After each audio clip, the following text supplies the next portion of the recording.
नमस्कार सभी स्टूडेंट को 11th की हिंदी की क्लास शुरू है और इसमें हम पुनरावृत्ति कर रहे हैं।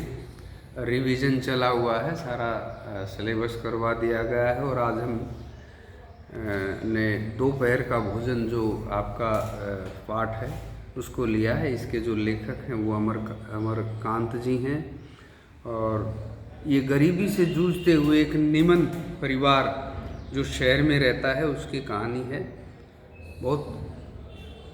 बहुत ही मार्मिक है और कैसे गरीबी परेशान करती है उसमें इसका वर्णन किया गया है। कहानी के मुखिया की नौकरी छूट जाती है अचानक और परिवार पे बड़ी भारी समस्या आ जाती है, भरपेट भोजन तक नहीं मिलता।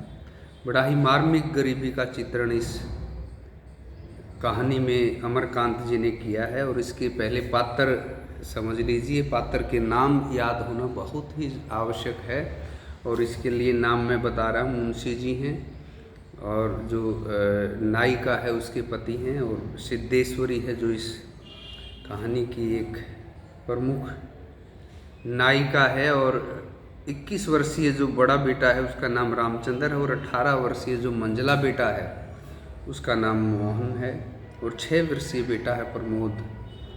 और ये जो बीमार रहता है अक्सर जब मुंशी जी खाना खाने आते हैं तो इधर उधर की बातें करते हैं, वो बहलाना चाहते हैं। उसे भी पता है घर में खाना नहीं है और वो एक रोटी खा के सिद्धेश्वरी कहती है कि आप और लेंगे तो वो मना कर देता, कहता है पेट भर गया। ऐसे ही रामचंद्र आता है, वो भी एक रोटी खा के, उसको भी पता है घर में आटा नहीं है और दाल में पानी ज़्यादा है, तो वो कहता है कि मोहन पढ़ता है। मोहन पढ़ता नहीं है लेकिन उसका माँ उसके साथ देती हुई कहती है कि हाँ वो बहुत पढ़ता है, ताकि दोनों भाइयों में प्रेम बना रहे, परिवार में एकता रहे। और जब सभी खा के चले जाते हैं तो वो देखती है कि एक रोटी बची है और उसको भी भूख लगी हुई है।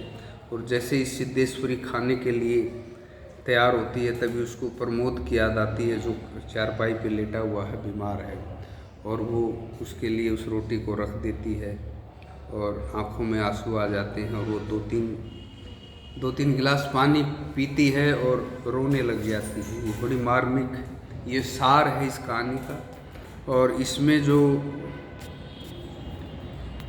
कई पर्सन हैं जो आएंगे उनके प्रमुख को मैं बता रहा हूँ। पहला है जो खाना खाते समय मुंशी जी असंबद्ध बातें क्यों करते हैं। वो इसलिए करते हैं, उसको पता है घर में नहीं है खाने के लिए और वो उस टॉपिक को बदलना चाहते हैं, इसलिए वो कहते हैं बारिश नहीं हुई, ये नहीं हुआ, तो वो सिद्धेश्वरी का ध्यान भटकाना चाहते हैं, इसलिए वो बातें करते हैं।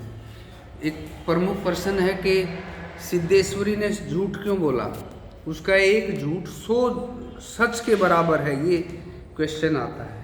इसलिए कि परिवार बना रहे, भाइयों में प्रेम रहे। पहले इस परिवार के हालात अच्छे नहीं हैं, इसलिए वो झूठ बोलती है। और क्योंकि प्रमोद पढ़ता नहीं है लेकिन फिर भी वो सोचती है कि परिवार में एकता बनी रहे और परिवार में जुड़ाव रहे, एक दूसरे के प्रति नफरत पैदा ना हो। एक क्वेश्चन आता है इसमें सिद्धेश्वरी का चरित्र चित्रण, उसमें मैं इसको भेज दूंगा आपके पास आपकी कक्षा में, तो उसको आप रिवीजन कर लीजिए। पहले आपने कर ही लिया है और मैंने ये भी करवा दिया है कि सिद्धेश्वरी के झूठ 100 सत्यों पर भारी है। ये क्वेश्चन इसका मेन क्वेश्चन है, ये आ सकता है, इसलिए आप इसको ज़रूर करें। और जो MCQ है जो मैं लिंक उसकी फ़ोटोकॉपी व्हाट्सएप ग्रुप पे कक्षाओं में भेज दूंगा।